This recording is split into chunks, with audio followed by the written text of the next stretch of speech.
పాత నిబంధనలో అబ్రహాము, నోవాహు, అబ్రహాము, ఇంకా హానోకు, ఇలా అనేక మంది భక్తులు తమ విశ్వాసంతో తమ జీవితాలను కొనసాగించారు. ఈనాడు మనకు అన్ని అవకాశాలు, అన్ని వసతులు, వనరులు అన్నీ ఉన్నాయి. కానీ ఈరోజు మనం దేవుని సరిగ్గా ఆరాధించలేకపోతున్నాం. అన్నీ ఉన్నాయి. ఈరోజు మైక్ ఉంది, చక్కగా సౌండ్ సిస్టమ్ ఉంది, చక్కగా పాటలు పాడేదానికి పాటలు పాడుతుంటే చక్కగా సంగీత వాయిద్యాలు వాయించేవాళ్ళు. ఇలా ఇన్ని అవకాశాలు, ఇన్ని వసతులు, ఇన్ని సదుపాయాలు ఈనాడు మనం ఆరాధించుకోవటానికి అన్నీ ఉన్నాయి కదండి. ఈరోజు ఆనాడు భక్తులు ఆరాధించినట్టుగా ఈనాడు ఏ భక్తులు ఆరాధించడం లేదు. కనీసం ప్రార్థన చేస్తే 2 బొట్లు కన్నీళ్ళన్నా వస్తాయేమని చూస్తా కొంతమందికి. కొంతమంది సౌండ్ వచ్చింది కానీ కన్నీళ్ళు వస్తాయో రావో. ఆనాటి భక్తులు ప్రభు పాదాల వద్ద కూర్చుంటే ఏదైనా ఒక చిన్న పొరపాటు వారి జీవితంలో జరిగితే ఎంత ఏడ్చేవాళ్ళో, ఎంత కన్నీరు గార్చేవాళ్ళో.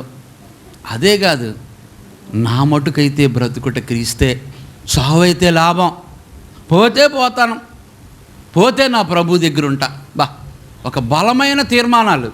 కానీ ఈనాడు మీకు తెలుసా, ఈనాడు మనకు కలగజేసిన ఈవులు, మనకు కలగజేసిన ఆశీర్వాదాలు ఆనాడు భక్తులకి అరాకొరే.